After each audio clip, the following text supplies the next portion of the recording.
statistical, so unpredictable, here on the SNL Network.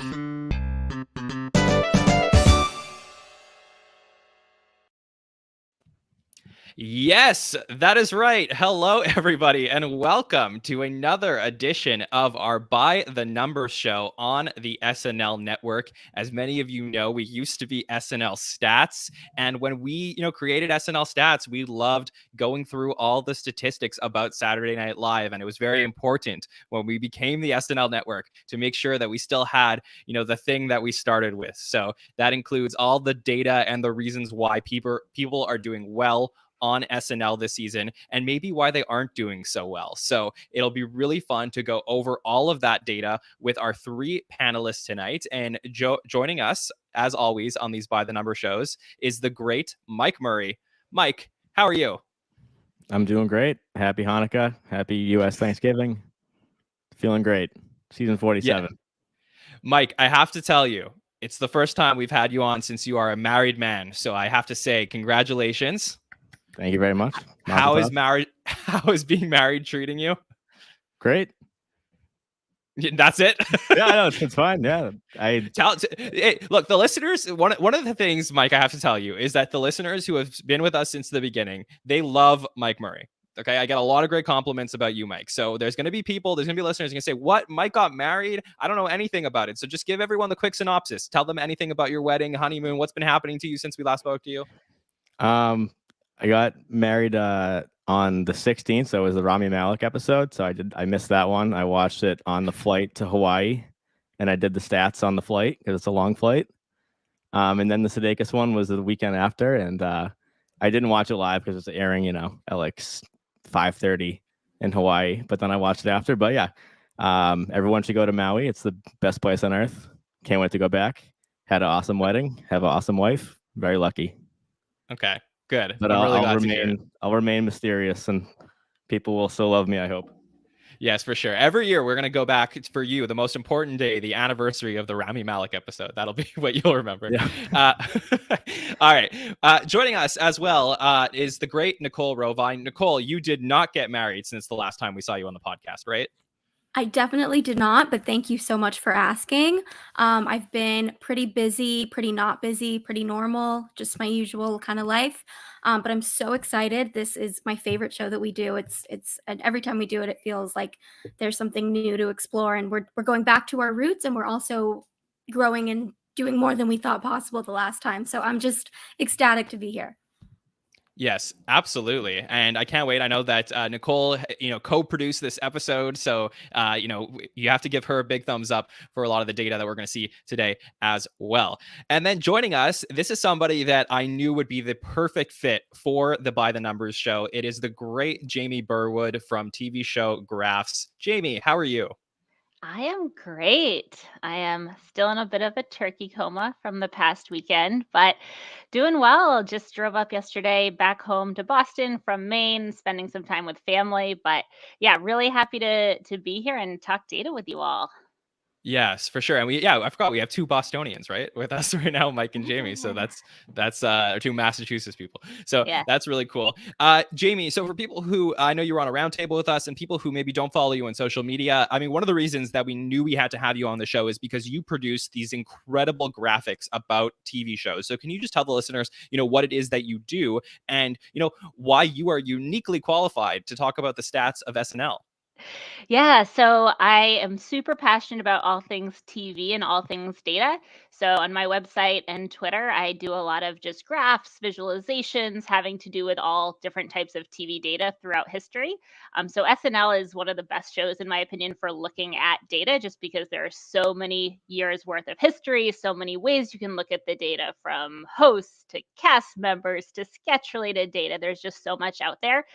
So yeah, I always love kind of looking at things in new ways when it comes to favorite TV shows. So I think SNL is a perfect one for that. Okay, well, that's great. And I can't wait to do this with all of you. Tonight, we're going to be talking about the data from the first 7 episodes of SNL this season in season 47. If you missed it, we had a great preseason show right before the season with Mike and Nicole, where we talked about our predictions based on the data from the last season for this season. So if you do want to stop the podcast, if you're listening after the fact, and go back and watch that one, you can see how wrong we were about all of our predictions so far in season 47. So that's always fun to do. But now let's talk about this season. So, Mike, let's introduce all of our new listeners to your rankings. Can you tell the listeners how your rankings work? Sure, I call them the power rankings. It changes week to week depending on the impact that each cast member had in that particular episode. So I just did a lot of number crunching over the past few seasons to find the perfect formula or algorithm.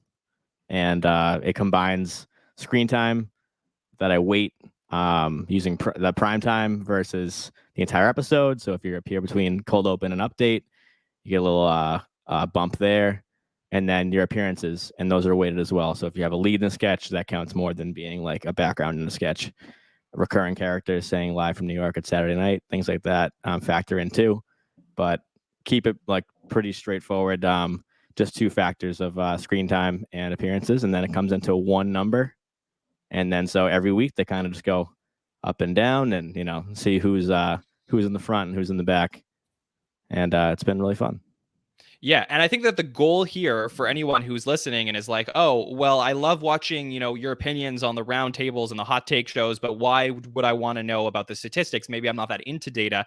I think our goal here in this show is to find the most objective evaluation of SNL cast members. We have so many personalities on our network that come every single week and talk about their opinions on the sketches and the cast. But objectively, if you look at the data, which cast members are doing great on the show and which ones aren't? And we believe by looking at Mike's rankings and looking at some of the other data we're going to show you, we're going to be in a great position to tell you who needs to improve as we move forward this season and who is absolutely killing it so far. So I'm sure a lot of you who are listening live have those names in your head.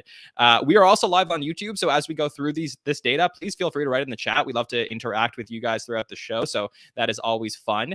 Nicole, I believe, tell us where you want to start tonight. Are we starting with Mike's power rankings? Yeah, so we're gonna go right into Mike's power rankings. We're gonna start with the cast members. So, yeah, I think Mike just take it away. So we went through, I feel like the methodology and everything. So let's just get right into it, I think. Perfect. Okay, Mike. So I'm going to bring that up on screen and let's talk about the people at the top of the list. That's what we should start with, right? Sure, yeah, and I'll just point out that this is from the first 7 episodes average. So I do it week to week, so they'll kind of bounce up and down, like I said. But this is the first show we've done for this season, so this is where it stands at the current moment after 7 shows. All right, Mike. So here we have on screen, we have our top 10. I guess we're down to 20 cast members if you don't include Kate, who has not appeared yet. So we're dividing the cast in half, and we're showing the people that are all in the top 10 and above average, correct? That's right. So from Pete up. All right, so let's go through it. So I'll read this out, and then, Mike, I'd like you to tell me things that stand out to you in the top half of the list. Okay, first up is Cecily. She has a 93. We have Keenan, who's in second at about a 90. We have Colin Jost at 74. Ego Wodem at 71. James Austin Johnson coming in, rounding out the top 5 at 66. We have Mikey Day at 63.6. 80 at about 61. We have Alex Moffat at 57.6. Then we have Heidi Gardner at 55.8. And Pete Davidson rounds out the top 10 at 53.2. So, Mike, let me send it over to you. Well, I think it's the story of the whole season. James Austin Johnson being a rookie, had the best rookie debut, I think, in SNL history. If it going at least modern history of the past like 30 seasons. And he's in the top 5. So can't not say that first. He does cold opens. He does everything, I guess, besides update, but we'll see about that in the next 2 shows. But yeah, that's the thing. Is the lead story is JAJ in the top 5. He is like taking over for Beck and Kate screen time, and he's in there. And I think also Ego is like now solidly the lead female of SNL, which is, I think, should be a bigger headline as well. Very interesting.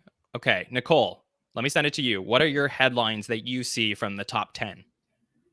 Yeah, so for me, what stands out in addition to the J.A.J. storyline are two things. One, of course, Cecily and Keenan are really the leaders of the season, and in a way that we've seen Kate McKinnon historically has been above both of them pretty much always, but the three have been really important for a really long time.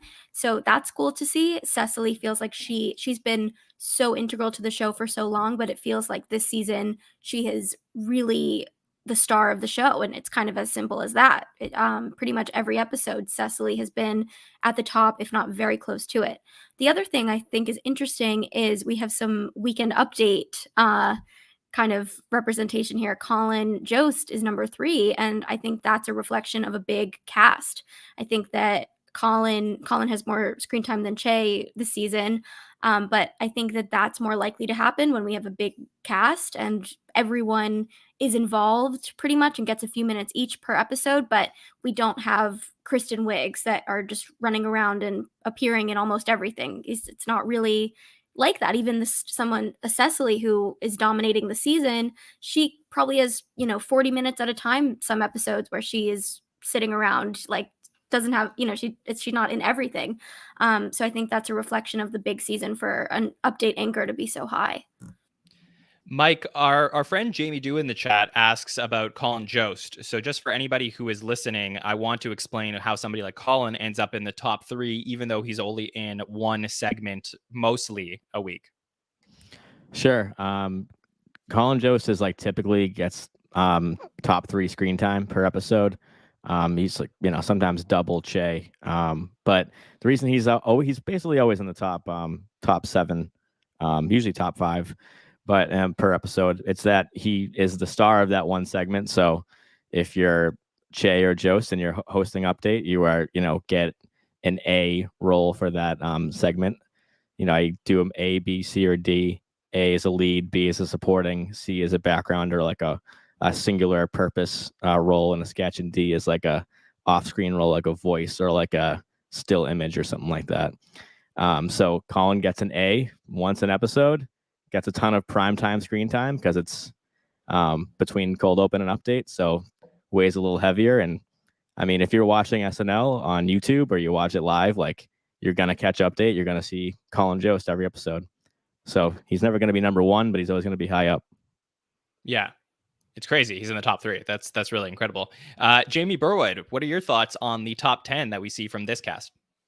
Yeah, so I think it's a really interesting top 10. I think kind of to Nicole's earlier point, kind of Cecily and Keenan at the top, and especially just looking at that gap. So seeing the two of them really in that 90-ish range, and then just how much it drops off before we get to kind of that gradual decrease of everyone else really stood out to me. So I think the way that I see them at this point is they're almost like these anchors, like male and female anchor of the show in a lot of ways. And I think, as Nicole was saying, I've just been so impressed with Cecily and how I think folks may have felt like you've seen everything with her. She's been around for a while, but I think she's really brought a lot of new stuff to the table. So that's been great. And then even I think just going a little bit further down here, it's interesting actually to me to see some of the people that didn't make the top 10. I don't know if we'll talk about this in a bit, but like for me, surprising not to see Bowen here. It looks like he's someone to me who I feel like maybe the lack of screen time may be hurting his rankings, but I think when he is on screen, it's such a big, almost like water cooler kind of moment that he's an interesting one in the context of these rankings. Yeah, definitely. I agree with that for sure. I think that what stands out the most to me, and the obvious things are, there's 3 headlines here. There's Cecily and Keenan dominating the, first part of the season. There's J.A.J., a rookie with 0 expectations. If you, like I said, if you listen to our preseason show, no expectations for J.A.J. And all of a sudden, who would have thought about, a couple months later, we're talking about him being in the top 5 of Mike's power rankings. That's pretty incredible. But the thing that stands out to me the most here is that constantly on our roundtables and our hot takes shows this season, we've been saying how the tone of the show has become very male centric this season. and men have been dominating the season. So, but if you look at these top 10 in the power rankings, actually 4 of the top 10 are women. And if you take Colin Jost out of it, it's really 4 of 9, right? So it's actually fairly even in the top 10 in terms of women, in terms of their screen time and appearances on the show compared to men. So, Nicole, can I go to you on this? I'm curious why subjectively a lot of us would feel like women have not had the strongest voice on the show in season 47. Yet, if you look at the numbers, we see that it's more even. Yeah, it's really fascinating to think about, and my initial thought is that we have had 6 out of 7 men to host, and so that will add up the bro factor a lot, even if if on a given episode the host is going to be the highest, so that energy will carry a lot of the bro vibes. But it is kind of a positive thing because I think we all would have guessed that there would have been less representation from women on this top 10 just because it's felt very broy. And I know we've had some thoughts about how it's been very male dominated as far as the hosts. But if you think about it, maybe that's been giving more opportunities to the women on the cast than we thought. Maybe it feels broy because there's a broy host, but actually when you just look at the cast, it's closer to even. So that's where I'm thinking, but it's a lot to consider for sure. Yeah, Jamie, I think what I'm always looking for in these by the numbers shows is where does the data contradict general discourse and opinion? And I think here is a classic example of a potential disagreement that the numbers show versus what we feel when we're watching the show. Yeah, agreed. I'm really glad you all brought up that example because I feel like I completely agree, Nicole. I feel like the host plays a big role in that. And I think it's been nice that sometimes when you have the host taking some of those like shiny gigs in a sketch, that leaves the female cast members, like you said, the opportunity to kind of step up and play some of those roles as well. And I think even just looking at like some of the sketches and humor of the season, I feel like even if they maybe have a little bit of a broy vibe, I feel like there's also been kind of a universal nature in a lot of the writing. Like I look at even like the men's room sketch as an example where like pretty sure all dudes in that sketch, but a lot of the things they are talking about, just like awkwardness, are very universal. So I feel like even though there is that kind of bro-ish element, it's interesting how I think there's been a lot of just great material that kind of strikes a chord across the board. For sure. And just to recap, I mean, we have Cecily at 1, Ego at 4, 80 at 7, and Heidi at 9. So firmly in that top 10. Mike, do you want to jump in on this conversation? We also have our friend Nick in the chat is saying, is it because the bro sketches seem to split the screen time between the available men? What is your opinion or what's your answer to this question we're discussing? I think that's a great take by Nick. Then I think it's just divide and conquer. The men are just getting their one shot, but I think it's a great take, John, that you brought it up in the first place. And one thing insight I could add is like we've seen a lot of women anchor the cold open with 2 Janine Pirros, Heidi as Ted Cruz. So like I think those things for sure, you're gonna get a lot of eyes on you right at the top of the show. If you're anchoring the cold open, like you're basically on screen like the whole time. So I think that's probably one thing I could add to that is we're seeing women lead off the show, and I don't think that's really a new thing on SNL. I feel like I almost expect it. We get like a female led cold open. Right. And, some of the cold open heavy hitters, including James Austin Johnson and Alex Moffat, are firmly in the top 10 as well.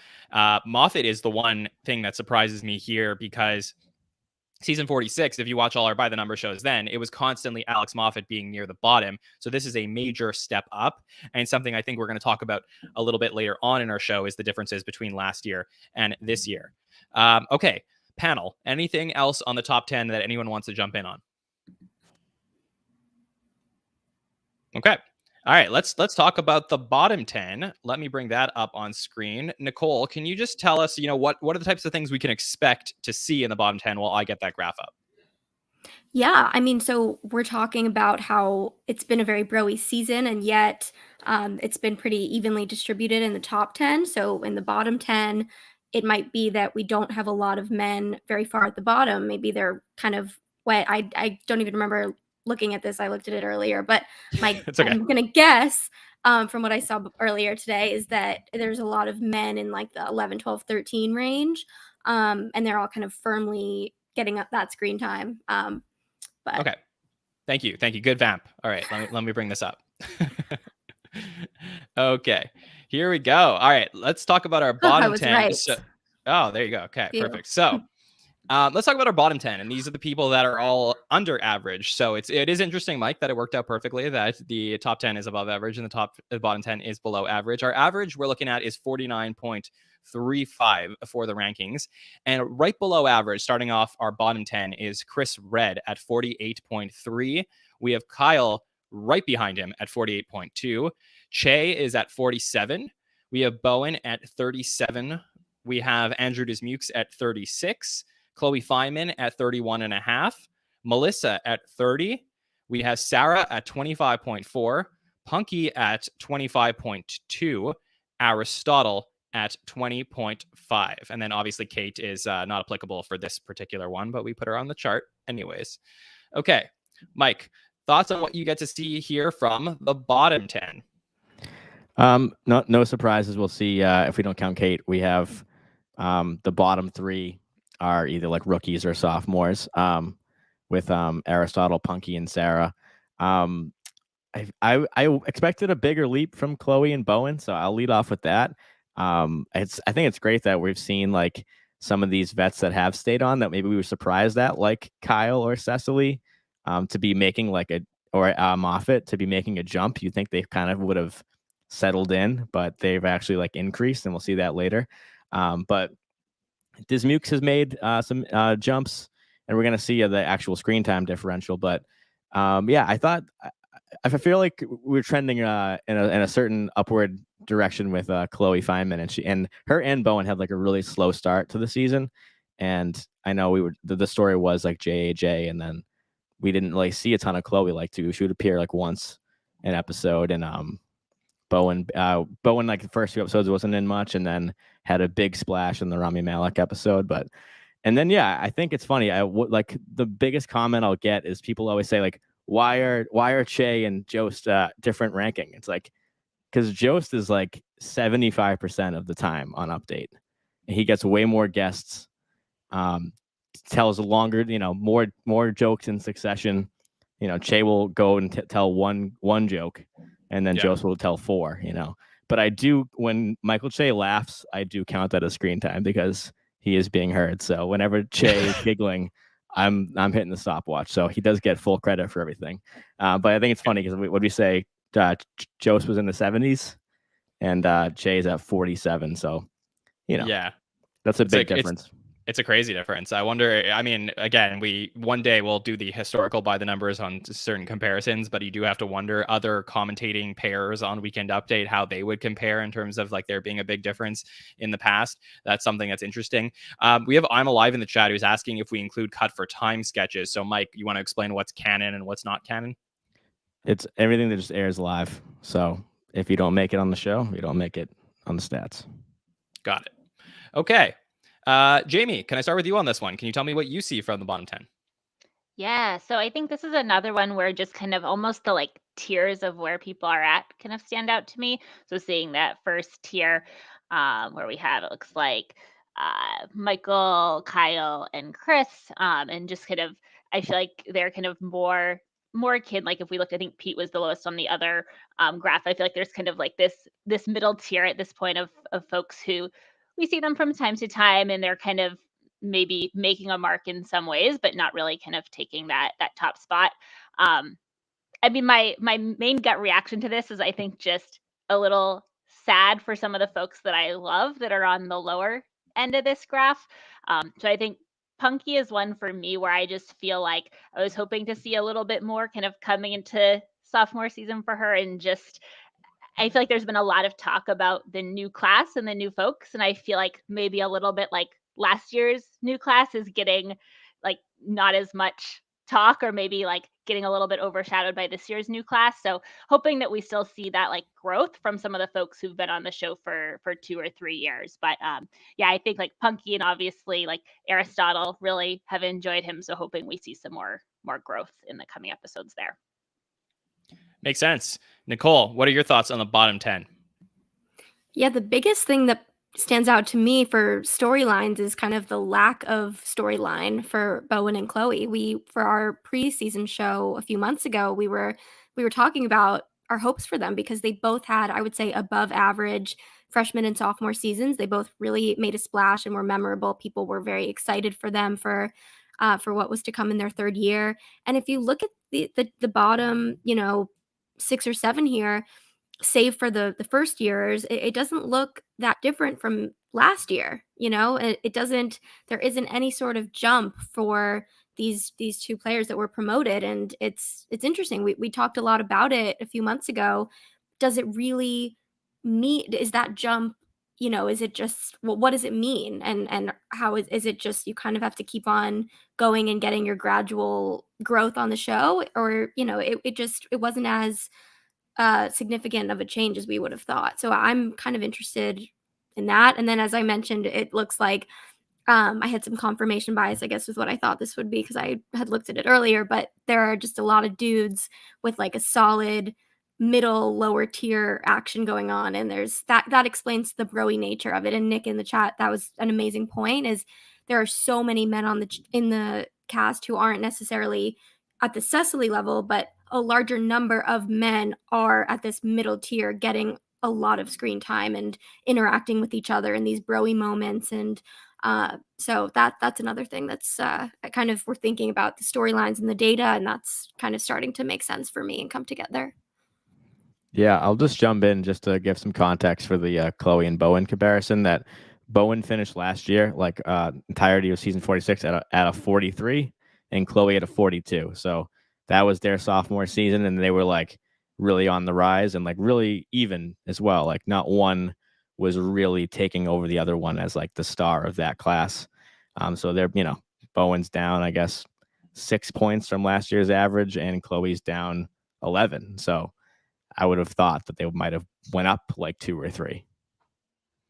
Yeah, Mike, what do you attribute that to, though? Big cast size, and it probably is new writers. Maybe like the new writers want to write for new people, or they want to write for the vets. And so if you're kind of in the middle, they're like, oh, I want to write for Cecily in her last year, or I want to write for, Sarah in her first year. But like, I'm not thinking about someone who's in their like third or fourth. So, I mean, that's a big part of the show that, sometimes we're lucky enough to really get insight on who's writing what and with whom. But that's a huge part of what influences these numbers, is like whose sketch is getting on the air and who do they pick for the sketch. So you're like, we've said it a million times that if you're putting Keenan and Cecily and Kate and 80 in your sketch, like, is this more likely to get picked up than a Alex Moffat driven, like, quirky sketch or something? For sure. I think the thing that stands out to me here in the bottom 10 is like, here, I'll tell you what I expected. I think that what we're seeing from Aristotle and Sarah is typical first year stuff. Like, they're very low on the rankings. They're 20 or 25. My expectation is by the end of the season, they're going to be a little bit further up, but probably near the bottom, typical for a rookie season on SNL. Melissa Villaseñor has been near the bottom of the rankings for a very long time. So, I wouldn't say that she's having a bad season by any means, but, she's in, near the bottom, and this is kind of where we see. I think Chloe and Bowen for sure surprises for me. That's something that we spoke about. And I think that the biggest surprise for me on this list for sure is Punky Johnson at 25.25. I mean, that to me is very crazy. I think that she was brought back for a reason. They let Lauren Holt go prior to the season. So the question is like, if you're going to keep Andrew and you're going to keep Punky, you need to be able to, that we need to see that increase in them. And I'm surprised that we haven't gotten any of it, including the fact that Punky was shut out of the last episode. So that is something that, I'm really looking as far as like Danger Watch is like, what's going to be happening with Punky moving forward? Is she going to remain here near the bottom? Because that's something like, that's a big storyline to watch throughout the second half of the season. The other thing I'll say is Chris Redd, I know he's only at 11, so really not right near the middle. But Chris Redd has been in a lot of sketches this season, Mike. I think I have, if I'm just looking at my data, I think Chris has been in about 23 sketches. So somebody like Heidi, who's a little bit above him, has been in 25. Moffat is a little bit above him, is also been in 23 sketches. So what's interesting for me with Chris is like he's in a lot of sketches, but probably for a short period of time. Is that right, Mike? Yeah, totally. Like two that come to mind right away when you brought up Chris was the first episode with the testing kit thing with Dismukes and Sarah, when like he shows up as the mailman for like a line, and then he was like in the walk-in and Staten for like 2 seconds, you know. So that's really the beauty of this singular number is, you know, I get asked a lot like, what the hell do these numbers mean? It's like, it's because if you look at two sets of data, they're gonna kind of deceive you. So if you see one number, it's going to tell you both sides of the story. That if you're in the background for a while, it's not necessarily better than being the lead for a pre-tape that's only 2 minutes.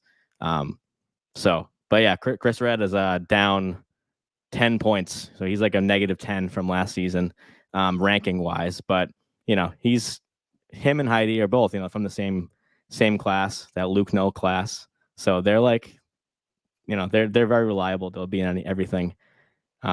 Yeah. But for sure, yeah, definitely the limited time for Chris. And yeah, I haven't seen him lead too many. Like he got that Kieran Culkin pre-tape where he was the lead. Yeah, I think that what I have to say is like when I look at your rankings, Mike, anytime we do this, it's the below the 35 range that really scares me for some people. I think that's the number that like I'm always looking at as a number that stands out. And I don't usually count rookies in something that I'm too worried about. So someone like Sarah and Aristotle being a 25 and 20, not really that crazy. But Chloe, Melissa, Punky, those are the three that it's like, okay, they're 31, 30, and 25. That's a little low. So will be interesting to see what happens with them. Yeah, let's talk. Sorry, go ahead, Mike. We did our very first By the Numbers show, beginning of season 46, with our friend Andy. We were making a lot of sports comparisons, and he said like, Mike, what's the Mendoza line of where do you want to be? And definitely to survive, you want to be above 40. But if you're above 60, I feel like that's like, if I went back and kept going back, you're like an SNL star. So the fact that like Kate is like north of 100. You know, she's like, you know, dominates the show. But for sure that and Lauren Holt was a 22, so that's her career. This is 22, so you definitely can't rely on you can't expect to be asked back when you're at 22, I guess. So Punky, we need you. Yeah. And if you're talking about people above 60 this season, just to remind people, the people above 60 are 80, Mikey, JJ, Ego, Colin, Keenan, and Cecily. So those are it's the top 7 that's above 60 this season. Okay, so up next we're going to bring up a chart which will be the differences between season 47 power rankings and season 46 power rankings. So we want to see what has changed between these two seasons. So I will bring that up on screen right now. This is actually just raw screen time. Oh, I'm sorry. Okay, there you go. So I know a lot of people. A lot of people are just like, "Oh, just give me the screen time." So it's like, this is what it is. If you want to know just raw screen time, this is average per episode. So, okay. Are we seeing more of this person this season? Or are we seeing less? That's what you're seeing here on the screen. Perfect. Okay. Thank you, Mike. Okay. So we have a bunch of people at the top of the list and we have some bottoms of the list. So let's talk about the people who are in the green. These are the people who have increased in screen time this season. We have Cecily with almost an 100% screen time increase on average this season. Alex Moffat is up about 40%. Keenan's up about 40%. 80 is up 32%. Ego about 30. Punky is actually up about 23.4%. Andrew Dismukes up 23.4%. Melissa up 22.8%. And Colin up about 5%. Okay. Mike, what are people looking at here when they see some names on this list that we were talking about being near the bottom of your rankings, yet they're increasing in average screen time? Well, this is a percentage increase. So if you have a very small score to begin with, or a total of screen time, you know, and any little bit is going to show up a lot more than, say, if you go from 6 minutes an episode to like 6 minutes 10 seconds an episode. That's not really a big increase of the pie right there. So Cecily and 80, you know, they missed time last year, so that's no surprise. But I feel like even the Ego fans were like, wow, we're getting a ton of Ego. Like, she is the star, the secret MVP, unsung hero of 46. So the fact that it was like almost like a false peak and Ego is continuing to grow, I think, is pretty impressive, because 5 minutes an episode is like really high for SNL. When you tell someone that, they're like, oh no, like they must, get 10, 15 minutes each. Like we see right now, Cecily, who's the star of the season so far, is getting, 6 minutes an episode. Keenan 6:37. So like, being on SNL for 3 minutes a night is like, you're doing your job. Yeah, Mike, do you have the average total? Like, what is the average screen time for an SNL cast member in season 47? In 47, just like eyeballing it, it'll be like, yeah, 248, 3. Okay. Interesting. Okay. Nicole, what are your thoughts on the people who are in the green? Yeah, well, my first thought is we definitely have to remember that several of these people were off for quite a few episodes last season. So Cecily and 80 were the two, I think, in particular, that were gone the most. Keenan was gone a little bit. Chris Redd, who I don't see on the top, was gone for a bit. So that is, we haven't had, and I think, John, you correctly, we all made a lot of incorrect predictions on our preseason, but you made a correct one, that you said you thought that the average number of people in the studio per episode this year would be high, and compared to last season, and you were definitely right about that. We haven't had a lot of people leaving in the same way of like, oh, I have a project, I have a show to film. Sorry, Nicole, you're cutting out. I just want to go to Jamie quickly, and then I'll bring you right back to you. I just lost you because of the internet for a second. Jamie, sorry, can you just tell me what you're feeling in the green here? Yeah, so I think, kind of as folks were saying earlier, I still would have a little bit of danger watch for someone like Punky. Like, I'm not that excited by a 15-second increase for her.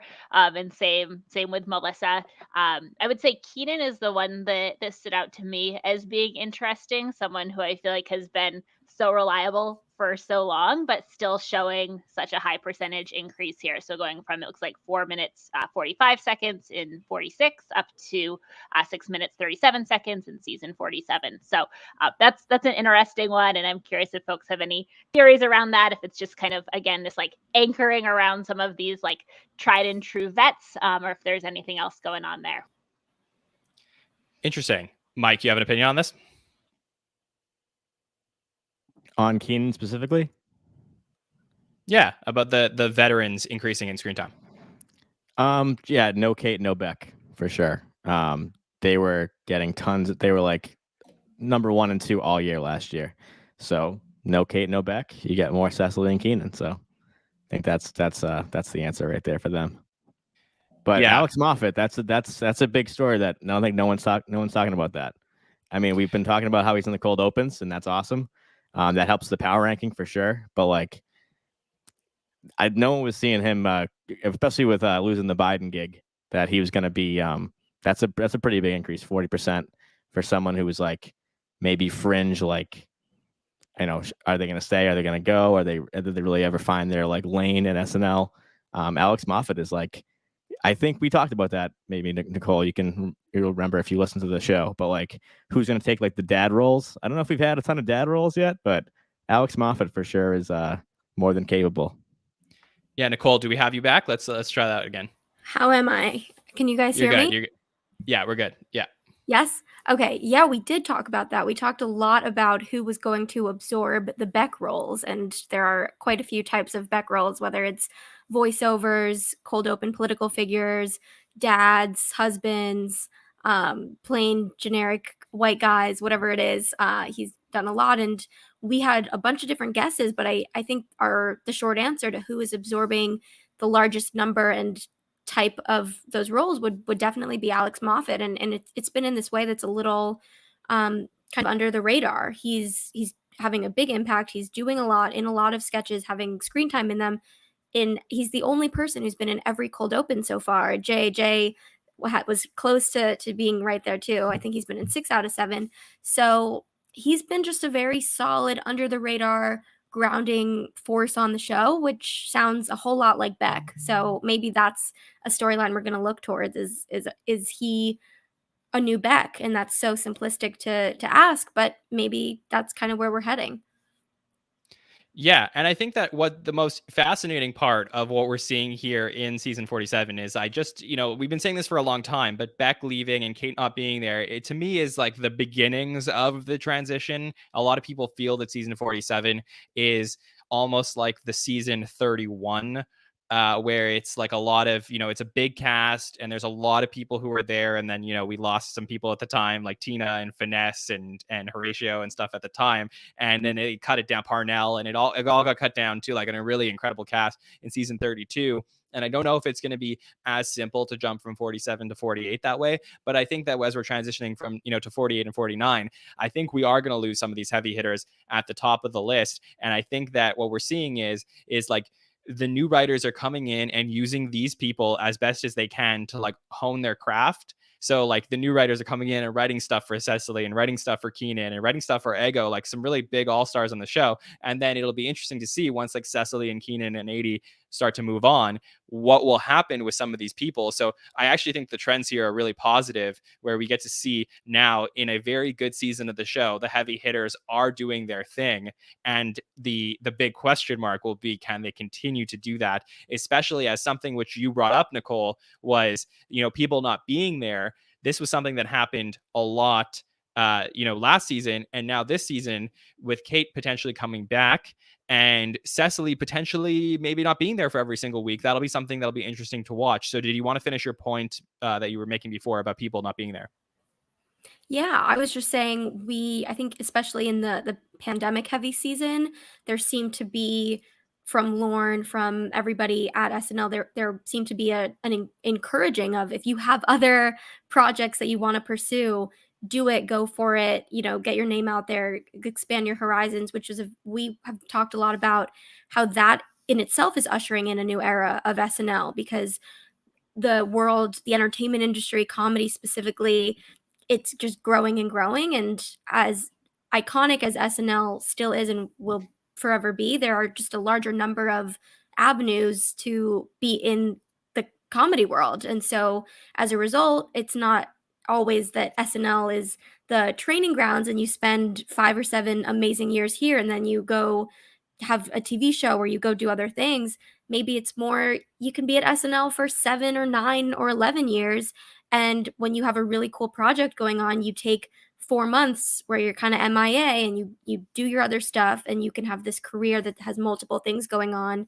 And that, I think that trend was much more observed last season, say for Kate, who was very much doing what I'm describing this season. But I'm really curious to see if that is going to continue in the spring, if we're going to have what was going on last season again, and with a larger number of cast members. And I feel like, I don't know about you guys, but I actually don't mind it when we have these little pauses, like when we have someone like Kate step away for a while, and it's almost like, okay, opportunity for everyone else, see who steps up. And I similarly wouldn't mind if like that kind of rotates through and you kind of get these almost just, here's your chance to kind of take on some of those roles that maybe would have automatically just gone to someone like Kate in the future or in the past. Yeah, and let me read out this bottom of the list, because this is, perfect transition to what I wanted to talk about here. And the bottom of the list, the people who are in the red with percentage of less screen time on average, is Kyle Mooney, about 3% less than last season. Pete Davidson, about 5, almost near 6. Heidi, about 7.5% less. Bowen, around 8. Chris Redd, around 16. Mikey Day, around almost 20%, 19.3% less screen time than last season. Chloe Fineman, down 23.3% less screen time on average. And then Michael Che, down 23.67%. So this is what's fascinating for me over here, which is we talked a lot about Kate not being there, yet people who I thought would step up in her absence include Chloe Fineman, who's down about 23% in screen time. And people who I think actually are stepping up and getting a lot of the Kate roles is somebody like Heidi Gardner, yet down in screen time from last season. So that's something that's really fascinating to me. Mike, what do you make of that? I think it's very surprising. I mean, Heidi is like pretty negligible. That's like, it's 17 seconds. So she's pretty much right in the, anyone who's in the middle of this chart right here is like, has basically has been the same as last year. But yeah, I maybe it's because I there's been we just talked about Cecily and Keenan, but there's like I don't know if there's been a ton of there's been a lot of ensemble this year. Like sometimes if it's a sketch that like there's no clear distinction between who's the leader, who's like setting the pace of that sketch, on the not only on camera the most, but really leading the tempo and of that sketch. Like they're like a clear A for me. Like there's some subjectivity, but I keep it really consistent, so it's I can go back to other seasons and it will still hold up.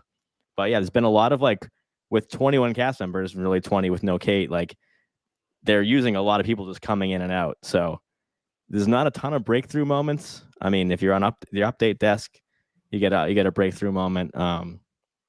But I think the Heidi's and the Chris's, Kyle's, and especially Mikey, like sometimes they just get lost in the shuffle because they're not anchoring the sketch, where Cecily anchors like mostly every sketch she's in, and she's still continuing to sing a lot. So she's Right. Well, I would still argue that this is Heidi's best season. I certainly think that your point is correct, Mike, that she's not necessarily getting the A roles that Kate would get, but she is filling in a way that I think she's still doing some really good things on the season. So I'm impressed with that. I am very impressed with.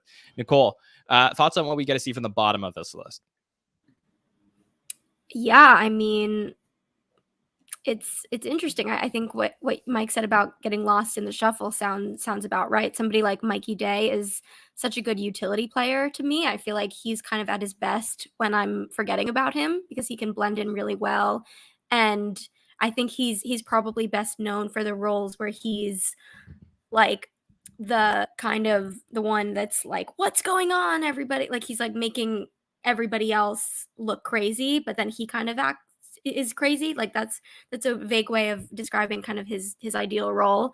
And so I think I'm a big fan of his, but I think I just wouldn't have even been able to guess where he would be on this list because when I am enjoying him and valuing him, it's not necessarily when I'm even aware of how much he's on the screen because he just is that kind of player.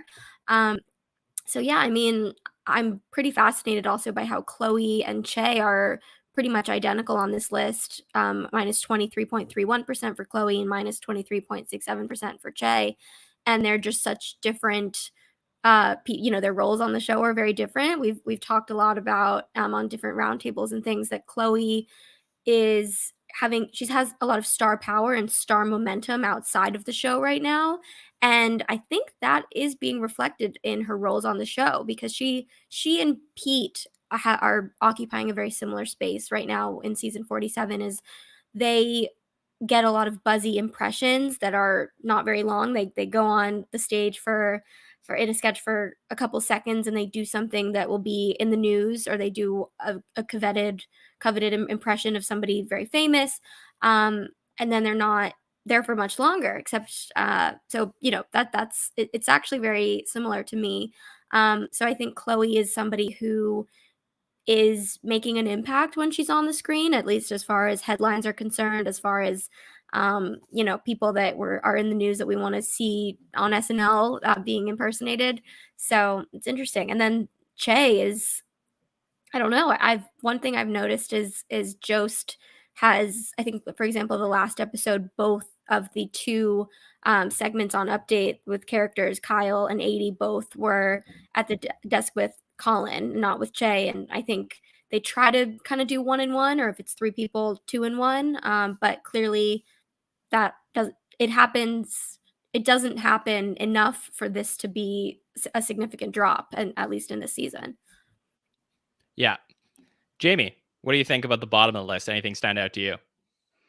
Yeah, so I think just in addition to what everyone else said, I think this kind of range of folks where it's not necessarily the biggest percentage decrease, but where I would have liked to see them really dominating in the green. So I know we talked earlier a little bit about Bowen. So again, a drop in maybe 13 or so seconds of screen time isn't too concerning, but someone who I would actually like to see really in the like double digits of the green and kind of more in this like stagnant amount of screen time.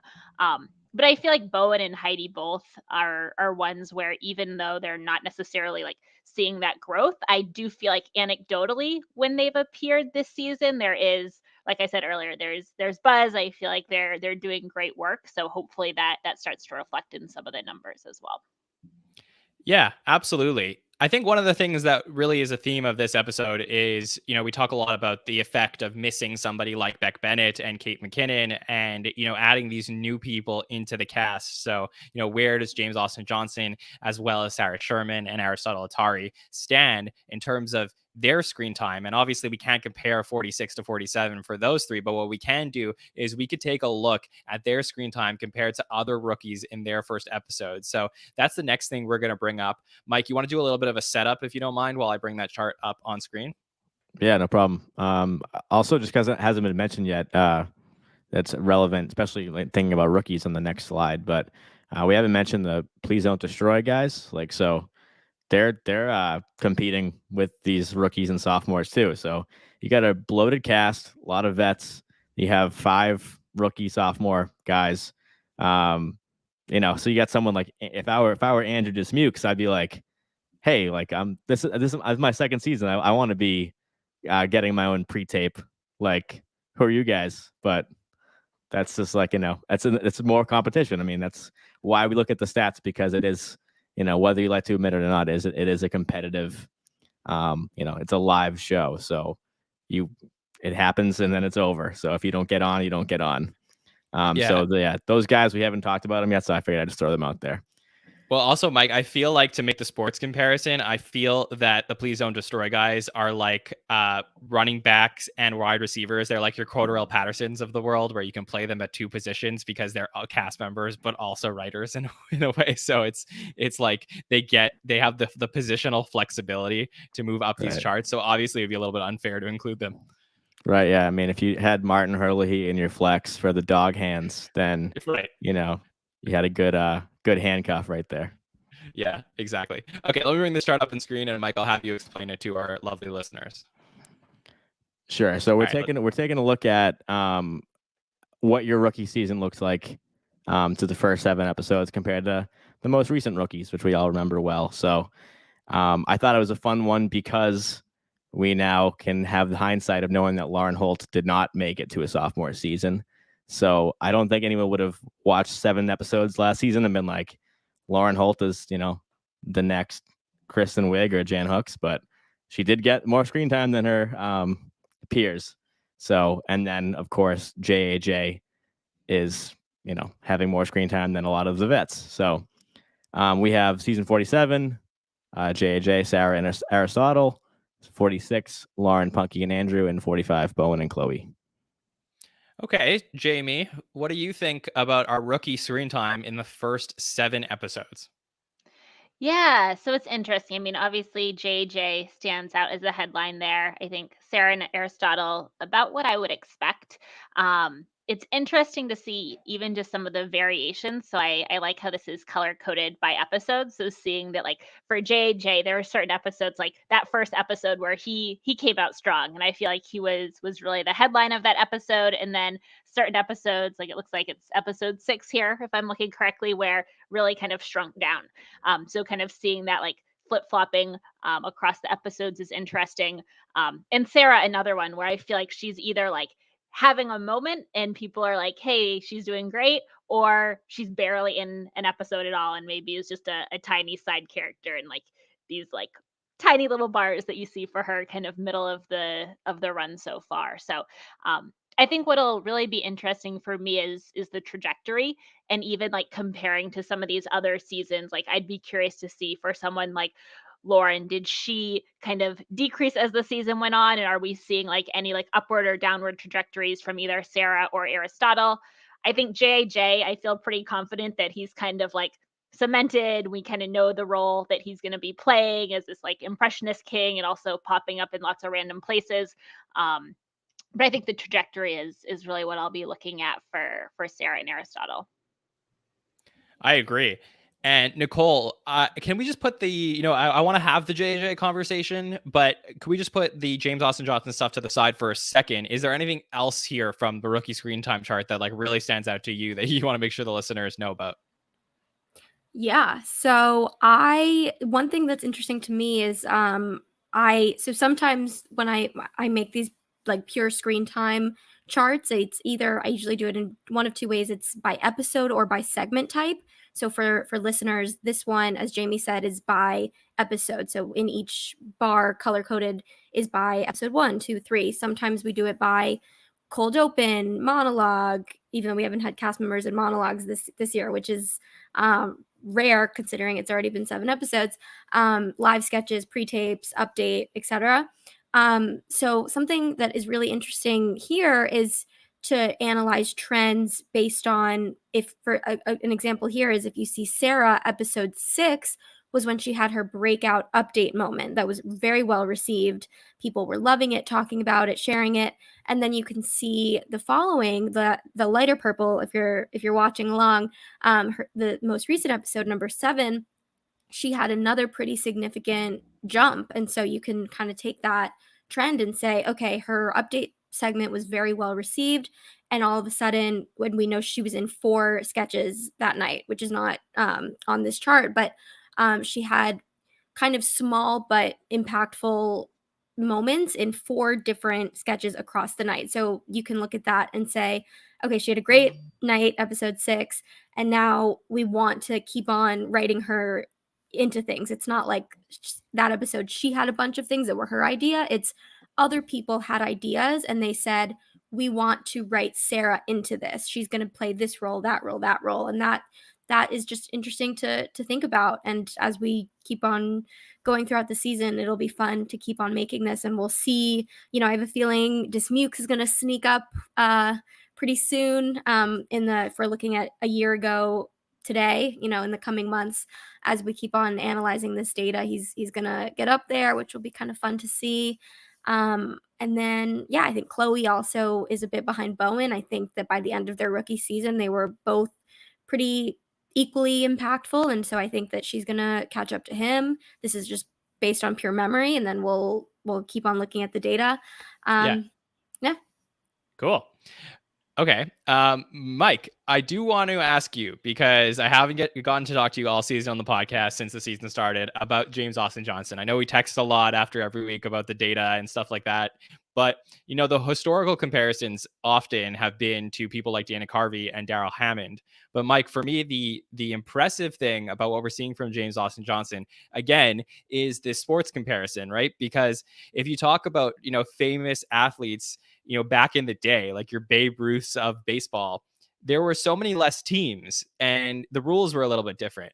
You talk about you can make the Kareem or versus Jordan versus LeBron, whatever it is, different generations.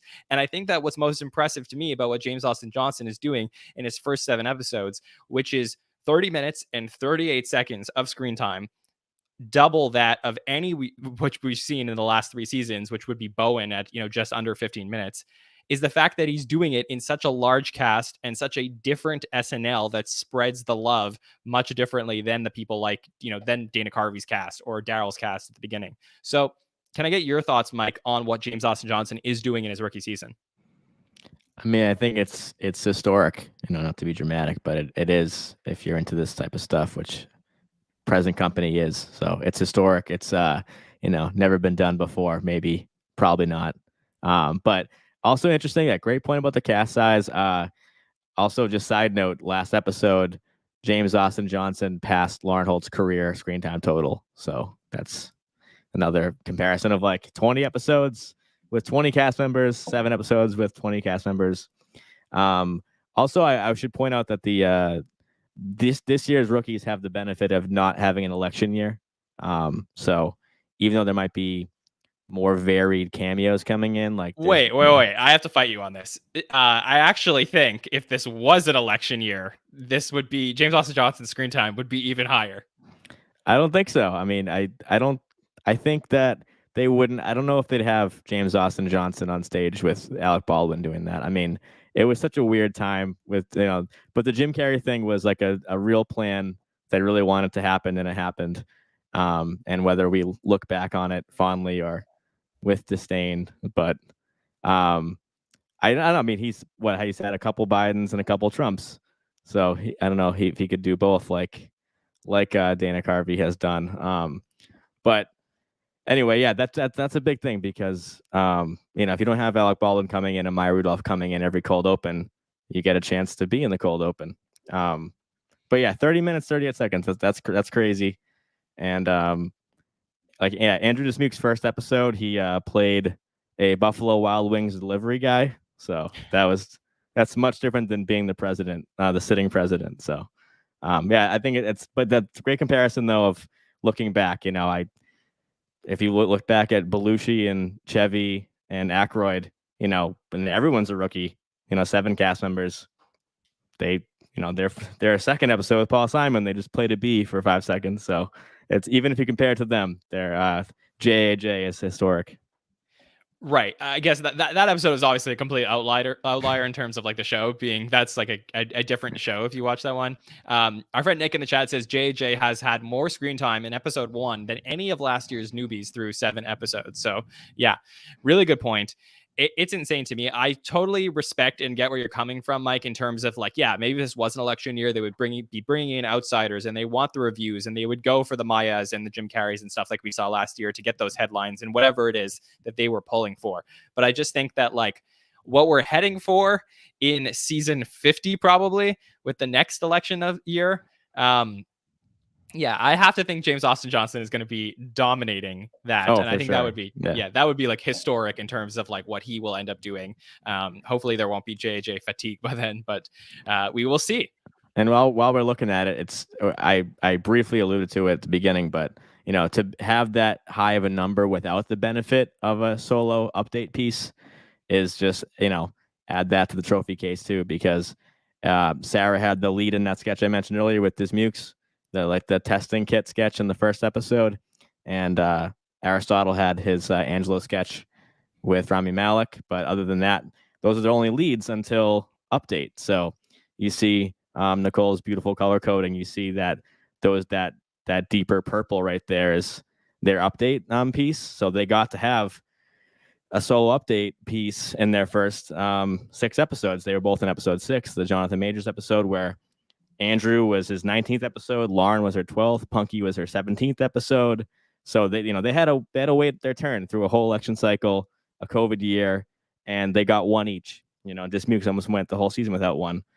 People like Beck Bennett, waited 75 episodes before they got an update. So obviously didn't affect his trajectory. But I just want to bring that up because if Aristotle and Sarah didn't have those pieces, they would be, down where the Punky and Andrews are of last year. Okay, I have a question. If last year was not an election year, is Lauren Holt still on the cast today? In what way? But like playing Karen Pence? No, I'm saying like if she, you said that the rookie class last year was affected by it being an election year. So I'm asking you if you think that this could have partially contributed to her not being here for season 47. Oh, it contributed because we're talking about the first 7 episodes and the elections are in the fall. So, those first episodes, 1 through 6, those right in a row, were all, election and then culminating with the Chappelle election night one when the election was called. I think she would still be, wouldn't be back, to answer your question, John, because Adie, Cecily, and Kate came back. So I think when they told Lauren we're back, Lauren was told you're not. Yeah. Okay. That makes sense. All right. Nicole, Jamie, anything else on this chart, or should we keep going? All right. So let's keep going. Let's talk about what we have coming up next. And we talked about a lot of stuff about the cast, which we're going to continue to do all season long. But we are going to talk about the hosts. So let's talk about what we've seen in our first 7 hosts of the season. And that is our next section coming up. So, Mike, we actually haven't heard from you all season in terms of the host. Do you have a particular favorite host? I thought part of my mystique was that I don't give my own opinions on the show. Oh, okay. Is that it? All right. Well, just tell me a host that stood out to you. Jason, for sure. I thought we talked about the first 4 hosts when we were last together, John and Nicole. So we didn't know about the last 3. So we've had seven new hosts, but Jason not a new host, but first time host. So yeah, he's probably my favorite show. Dom made that episode. We're gonna see in a second. And then I don't remember what we predicted what their scores would be that we're about to see, but I think we were least excited for Rami Malek, and then when you guys had your live show, everyone's like, oh, Rami Malek, that's cool, but like I thought he was like great, like that was a fun episode, and he did like what was asked of him, where like some of the last couple episodes were a little boring. Yeah. Okay. All right, bringing it up on screen so we can talk objectively. Let's do it. Okay, so we have our power rankings for our first 7 hosts of the season, and this is just interesting if you're watching this and you get to see the chart, which is our average for hosts this season in terms of power rankings is about 255.36. Okay. Let's start from the bottom. Let's do this in a different way. Okay, so bottom of the list is Simu Liu, who is at 167.84. Jonathan Majors at 186.98. We have Rami Malek in 5th place at 217.07. Now we're getting close to the average. We have Kieran Culkin just under average at 245.99. Owen Wilson at 247.44. Then we go above average to Kim Kardashian West at 257.65. And then somebody who broke the chart and broke Mike's power rankings is Jason Sudeikis at 464.52. So, Mike, I'll leave it to you. I included the average bar because I like to, keep my aesthetic consistent. But I just thought it was like funny just because, the average is kind of meaningless when you have the highest power ranking score in the history of me doing this, with 464. So actually, with the exception of the bottom 2, those are pretty like down the middle scores. So they're definitely not below average whatsoever. Kim's is actually really high. That's a really high score for a host. But yeah, Jason's is still like double that, almost double like the second place. So that I just had to include that because it's like, well, it's 1 and then it's 6. After that. Do you have the highest host power ranking score from last season available? Yeah, it was Maya Rudolph. Okay, what was that score? Do you know it? I think it was 320. Okay, something. Yeah, I can pull it up. Yeah, if you want to pull that up, I'll head over to Nicole for her thoughts Cool. on the host power rankings. Nicole, what do you think? It's just so funny. I'm happy that you included the average, Mike, in this because it's so funny that Kim is like 2 points above the average. So she's like, okay, there are 2 people above the average, but Kim is 2 points above it, and then Jason is 210 points above it. It's crazy, and I think that it just is a testament to Jason and the fact that him hosting was such a long time coming. This wasn't a host, a former cast member hosting to have just a warm vibe and to make everything run smoothly and to kind of contribute wherever was needed, wherever was helpful. It was a former cast member who did not have a ceremonious end to his run on the show, who has blown up in the last year with a massive hit show. After, a year prior, he was the butt of a lot of jokes about his personal life. He maybe still is the butt of those jokes, but he's also arguably the biggest TV star of the moment. So for him to come in here after years and years of so many people wanting him to host, and now here he is, and he is just going to take up every possible role we could have ever thought that he would have. He was in the cold open and had a pivotal key role there. He was on Update. He was playing just all across the board in other sketches, all over the place.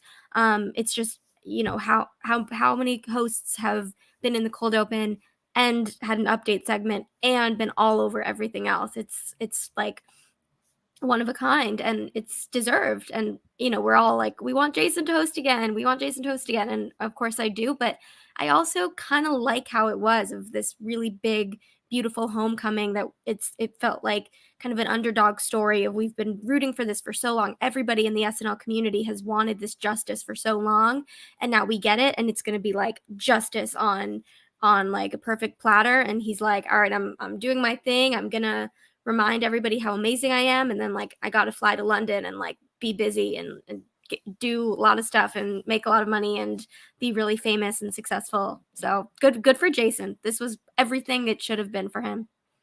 Yeah, the two people leading the screen time power rankings is Justice Janine and Justice for Jason. So that's what we get to see here. Jamie, what were your thoughts on the power rankings in our top 7? Yeah, so this is interesting. I'd be curious to see kind of like where that average bar would lie, like if the Jason Sudeikis episode didn't happen or if it was later in the season. I think from my perspective, I felt like there was really this solid kind of middle to upper group of hosts where I felt like they were appearing in a lot of sketches. I feel like playing quality roles. I think for me in particular, like Kieran, Owen, Rami, like that trio was kind of a little bit similar, and so it's cool to see them kind of landing in a roughly similar spot here in the power rankings. So yeah, and I think Kim is an interesting one. So for her to be number 2 on this list, I think definitely makes sense. I think people at the start of her episode weren't really sure what kind of role she would play, kind of how active she would be across the episode, and she, I think, really blew some people away with the role that she ended up playing. So definitely not surprised to see her in the number 2 slot behind Jason. Yeah, I think for me, the most surprising person on this list and where they are ranked in terms of the power rankings is Rami Malek in 5th place. I think people, there's a lot of people who have this as the number 1 episode of the season. It was a lot of their favorites, and Rami definitely felt like he was a large part of that episode. I think I can argue that Jonathan Majors and Simu Liu, I can make sense for them being near the bottom. Even Kieran Culkin, who the episode was great, but probably wasn't as a big part of the reason why. But Rami Malek really, I felt like, made an impact on his episode. So, Mike, what do you attribute to him being in 5th on this list?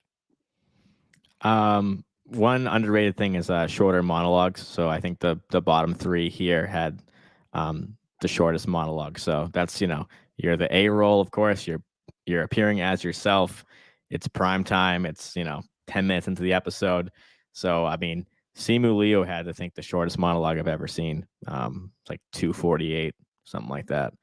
I just to follow up on your question though, John, Maya Rudolph had a 3:33 last season. Okay. Eddie Murphy the season before had a 3:32, and Will Ferrell, who hosted that same season, had a 2:70. So that's some good comps for Jason as like former cast members, very popular, anticipated, especially Eddie. And he's over 130 points above that. So he really broke the spreadsheet on that one. And screen time wise, 34 minutes of screen time. And that's, I think Maya had like 26. So he had like 8 more minutes of screen time than my record breaker before. Yeah. And it still didn't feel like enough.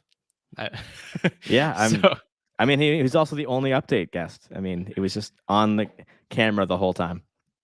Yes, for sure. And I know there's going to be people who are asking about, like, for example, like what up with that when he's in that role and then he runs off screen? Does that still count as screen time? And the answer, Mike, is does it count when he's off screen?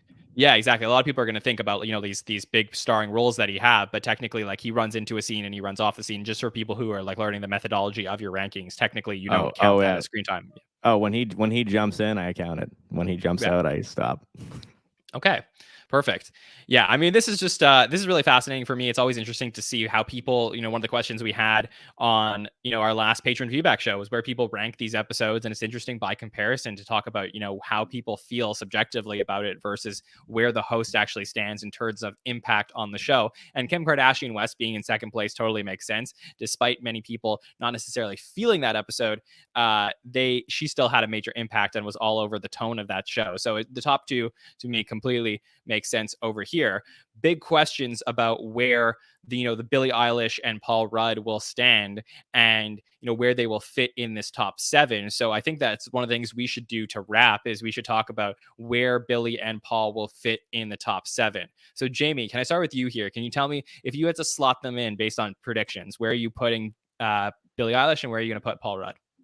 Yeah, so I guess I'll start with Paul, and I would say I would expect or maybe hope him to be top 3 if we add him in here. So maybe a bit above Kim or a little bit below, but I would expect him to kind of come on and like make a presence. I think especially like 5th time hosting and just kind of a little bit of press around that.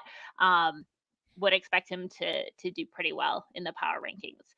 I think Billie Eilish is the question mark for me. Like, I think this one is literally like throwing a dart at a board because I really do not have a pulse on like what the tone of her episode is going to be. I don't know her that well, like as a presence or performer. So I think it's a big question mark for me. I would probably put her middle of the pack, maybe in the like low 200s if I had to take a guess, but we'll see on that one. Yeah, I mean, the interesting part is that I think Billie hosting on her own, just as the host, probably could end up being a low 200s. But the fact that she's also going to get screen time for being the musical guest, right, Mike? Is that how that works, or do we count that? We don't count it. Okay. Because not every host could pull that off, do double duty. So when we do the rankings, we don't count that. Okay. Yeah, just want to double check that. So that makes sense. So yeah, Jamie, I see your point on that for sure. I think Nicole, where do you? Sorry, I think Nick Jonas was last season for hosts. So just for context, he did the only host last year who did double duty. So Nick Jonas was like 20th out of 20 last year. And obviously, if we counted that screen time, it would be different. But it's like kind of like the one difference. But Harry Styles and Chance the Rapper had like really, really high scores without their musical performances. So I think Billie Eilish will be similar to Nick Jonas. Nick Jonas was at 194, 195. So I'd see Billie Eilish being like, I'll say 220. So just double checking. So you said that Nick Jonas was the lowest host from last season and he got a 195, but we do have Jonathan Majors and Simu Liu here, both under Nick Jonas from last season. So they're the lowest from the last 2 seasons, correct? Yeah. Simu is the lowest score I've ever seen other than the at-home episodes hosted by Tom Hanks and Kristen Wiig. Huh. That's interesting. So that really goes into what, the conversation was last week on the roundtable, which was that Simu was playing like a lot of bit roles throughout the night. And Nicole, I know we were talking on the Hot Take Show that night, and we said we'd love to see Simu in that, when what he was doing, he really blended in well. So interesting perspective. Let me get your thoughts as well as where you would slot in Billie Eilish and Paul Rudd. Yeah, I'm surprised. I would have put Kieran, Jonathan, and Simu, our November hosts, in a bit more of a trio. I would have. I'm honestly shocked that Kieran is really like he's not the average, thanks to Jason, but he is. Yeah. Am I good on? You guys hear me? Yeah, okay. We got you. Sorry. Okay. Yeah. Perfect. So Jason affected the average, but if Jason were like a little bit more in line with everyone, Kieran feels like the kind of middle, and he is in the middle. So for me, the Kieran episode was fantastic. But when you're comparing that episode and Simu's episode, for me, Simu made much more of an impact on his episode than Kieran did. And as you said, John, that was through bit roles pretty much. But I felt like he felt the most like a cast member, I would say, out of everyone on this list. Jason, he didn't feel like a cast member because it just felt like a victory lap for him, as he deserved. Didn't feel like he was just blending in like anybody else. So I'd say Simu, I'm looking at this list again, by far had the most cast member vibe to me out of anybody here. He blended in so well. I was really happy when he was on the screen, but I wasn't kind of nervous when he wasn't. It was a really good vibe with him. And so I'm very surprised and disappointed that he's a lot lower.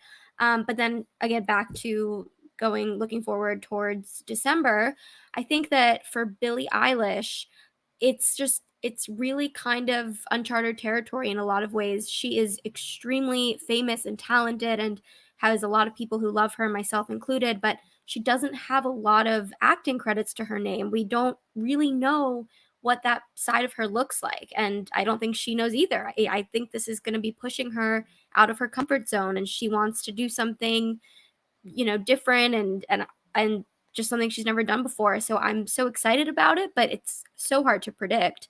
I think she's going to be really devoted to her musical performances in a Taylor Swift way. Not to say she's going to have a 10-minute performance, but I think that she is an artist, as we remember when she did the bad guy performance in that moving box that was very complex.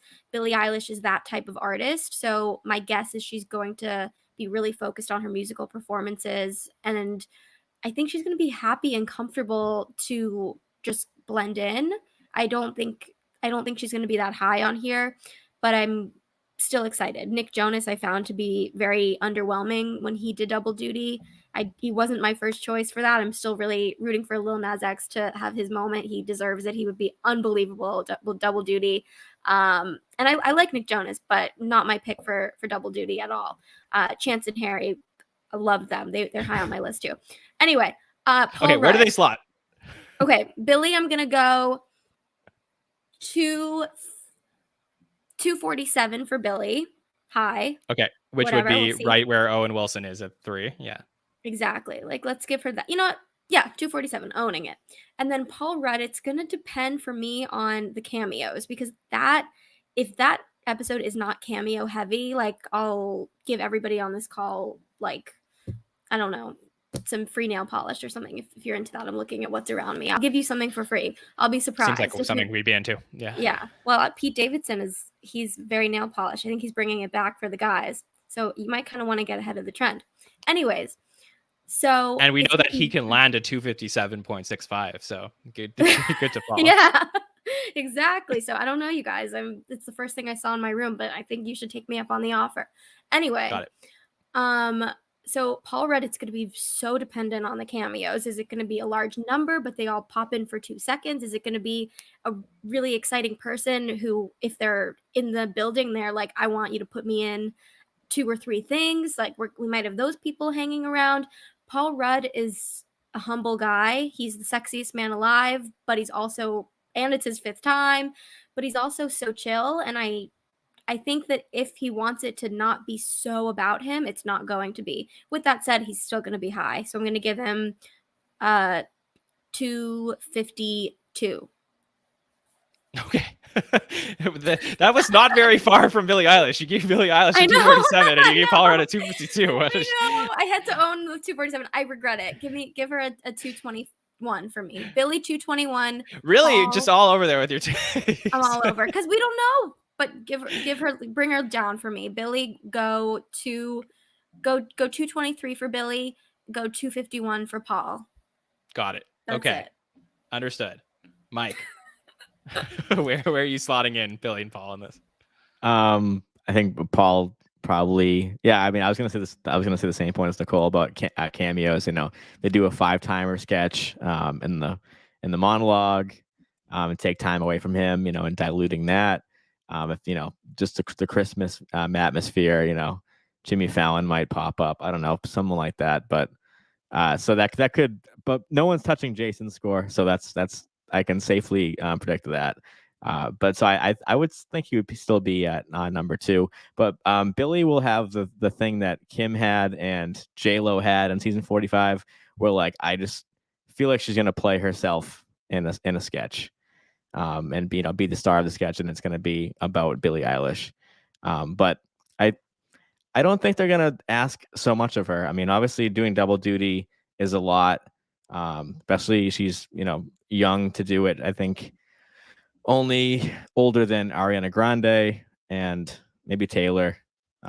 So it's I don't think they're gonna demand her to like be a pro at sketch comedy. It just like that seems like a lot to ask, especially with a cast with this much talent. So we're gonna see a great like Keenan Billy sketch, and I would put her at, I don't know. I said earlier going off the Nick Jonas thing, but now that I'm thinking about her playing herself, I mean maybe she'll be around where Kieran is, maybe around there, and then I'll say Paul Rudd will be like 275, 280, like a John Mulaney score. Yeah, that's fair. Yeah, I'm gonna put Paul Rudd in its 2nd place. I think right between Kim and Jason, and I'll put Billie Eilish right below Rami Malek between Rami Malek and Jonathan Majors. I think that's what we're looking at. Fun question from the chat as we head towards wrapping. This is from our friend Nick. He says, question for the panel. Any guesses as to who will intro Billy as a musical guest? And Mike, actually, people don't know this, but we do count that as screen time when a cast member introduces a musical guest, right? Right. Yeah, like how Kevin Jonas introduced his brother. So my guess is Billy and Phineas's mom. Okay. Okay, my guess is Phineas for the first one, and Kate McKinnon for the second one. That's my guess. Nicole, you want to jump in on quick guesses? Yeah, I'm gonna agree with you. Phineas for one of the two. I think he's gonna be on with her for one, and he'll introduce her for the other. And then I could see, like, I feel like I was seeing a bunch of people say that Sarah and Billy are gonna have a lot of fun together, and they could make some magic. So it'd be pretty massive deal if Sarah got to introduce a musical guest for her first year on the show. But whether it happens there or just they're in sketches together, I'm curious about that. So I'll throw Sarah's name in there just to be a little crazy. Cool. Jamie, any opinion? Yes. So I think agree on the first. I think if I had to guess for like a cast member, geez, maybe like maybe one of the new folks. I could see like Aristotle or Sarah just like saying, "Hey, here you guys, like opportunity." But other than that, we'll see. I guess I have no real pulse on how that will go, but curious to see. Yeah, it'll be really, really fun to get to talk about those two episodes coming up. And then we'll be back for another By the Numbers show right at the beginning of the new year, where we'll talk about, the first half of the season a little bit more. Jamie, it was so wonderful that you were able to join us. It was really just great to get to hear from you. Great job. Mike is giving you the salute. So where can people reach out to you? And please tell the listeners about, some of the graphs that you've done recently. I'm sure they would love to know about that. I know you did an SNL one. Yeah, for sure. So you can follow me on Twitter, Instagram at TV Show Graphs, or you can check out some of the graphs I've done at tvshowgraphs.com.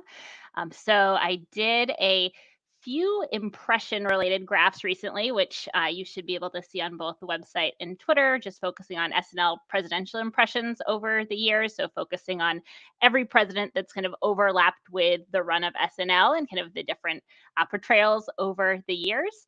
So some interesting data there. And then I'm working right now on taking a look at some data around viewership of current sketches. So something that I'd be interested to talk to all of you guys about at some point, but looking at just kind of what some of the sketches are that have made a stir on YouTube so far. One just like interesting factoid that I'll leave you with. So I like to look at the like ratio. So like looking at the number of views and the number of likes. And anytime there's been a PDD sketch on so far this season, it's had the highest like ratio of any sketch on the episode. So not always the highest viewership, but it's getting a lot of traction. So that was a fun fact for me, and curious to see what else some of that data uncovers. So stay tuned for some more on that. Yeah, that is fascinating. And you can follow Jamie at TV Show Graphs to make sure to check out all of that stuff. And I know that YouTube I think they're getting rid of the dislike. So they did. It's gone. I'm so mad. Like you can look at the like ratio. We're okay with it. Yeah. Yes, no more dislike data, for better or for worse. Yeah. No more people disliking our videos. Okay. Nicole, thank you for all the hard work you did on this episode of By the Numbers show. I really appreciate everything you did. So where can people reach out to you? It was my pleasure. I love the show. I also have to give one more shout out to Jamie, because you also, something else I love that you do is you have a lot of really fun questions on Twitter. Like I feel like I just enjoy interacting with the questions you ask and then everybody else in your comments. And they're always like very wholesome and nostalgic, but also very data focused at the same time. Like you got me thinking about Full House and my childhood, and it was great. So I love like where your Twitter takes me on a personal level. So definitely everybody go follow Jamie. It's great. And then as for me, you can follow me on Instagram and Twitter at Nicole Rovine. I waver on my personal TikTok. I kind of hang out there a little bit. But I'm very active on Instagram and Twitter on my personal. And then obviously, as always, follow us at the SNL Network on Instagram and Twitter and TikTok. I've been experimenting a lot, you guys. We're having a lot of fun over there. So definitely go over and see what's happening, because it's fun. We're experimenting. Definitely. And Mike, if people want to check out more of the data that you come up with every single week, where can they see that? And just thank you for everything that you've done for the By the Numbers show. Anytime, John. You know that. It's fun. You can follow me Instagram or Twitter at SNL Mike Murray. So everything I do, I will post there. I just joined Instagram, so I'm trying to find a creative way to put the stuff up there. Yeah, because but the charts are too big. Sometimes they distort and they don't look great. But I'm figuring it out. But yeah, I'll definitely be. I held on to these numbers in anticipation of this show, but I'll be posting everything else about these last 7 shows, and I have tons of graphs and tons of data we didn't talk about. So that'll be for next time.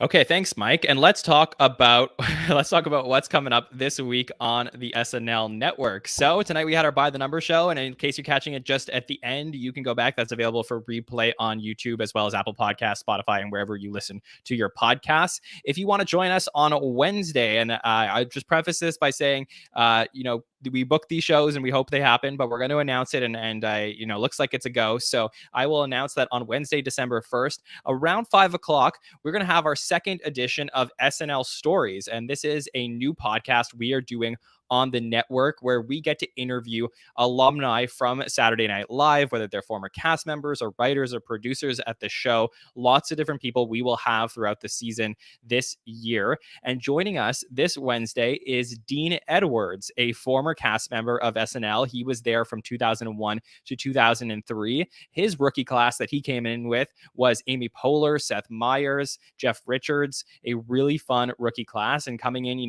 right at a very interesting time. His first episode was right after 9/11.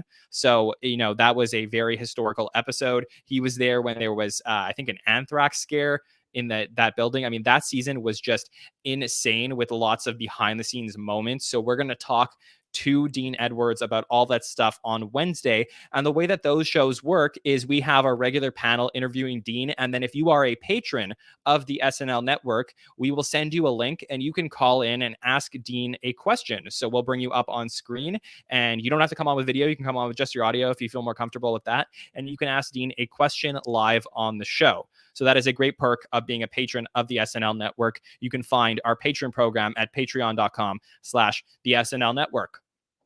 Then, in 1 week from tonight, on Monday, December 6th, join us right back here for our next Superfan Takeover. And that is a really fun show where the Superfans get together and talk about great moments in the history of SNL. And this time, they're going to be talking about the best SNL holiday moments. So I know we have our holiday special every single year where we see Christmas and Hanukkah moments on SNL. And it'll be fun to talk through maybe some underrated ones that people don't get to see in those specials. And people like, Bill Kenny, who watched the show every weekend for 35 years, will bring up and talk about and fight for their sketches and talk about why they are the best SNL holiday moments. So join us in 1 week's time for that as we make our way towards our December shows. Okay. I'm really excited for everything we have programmed coming up in December. I just want to thank all of our patrons and listeners for all of our support. As Nicole said, follow us at the SNL Network on Facebook, Twitter, Instagram, TikTok. You can follow me at Jon Schneider 24 to check out everything that I'm doing or to reach out and give us feedback on all of our shows. We appreciate any subscriptions that you guys can give us to help more people find the show. And like I always say, if you leave us an Apple Podcast review, I will make sure to read that out on the patron feedback show as a fun little incentive. So you can write a little note for me in your Apple Podcast review. We always appreciate those as well. So for Mike Murray, Nicole Rovine, Jamie Burwood, and everybody in the chat, this has been our By the Numbers show, episode 1 through 7, and we will see you all next time. Have a good one, everybody.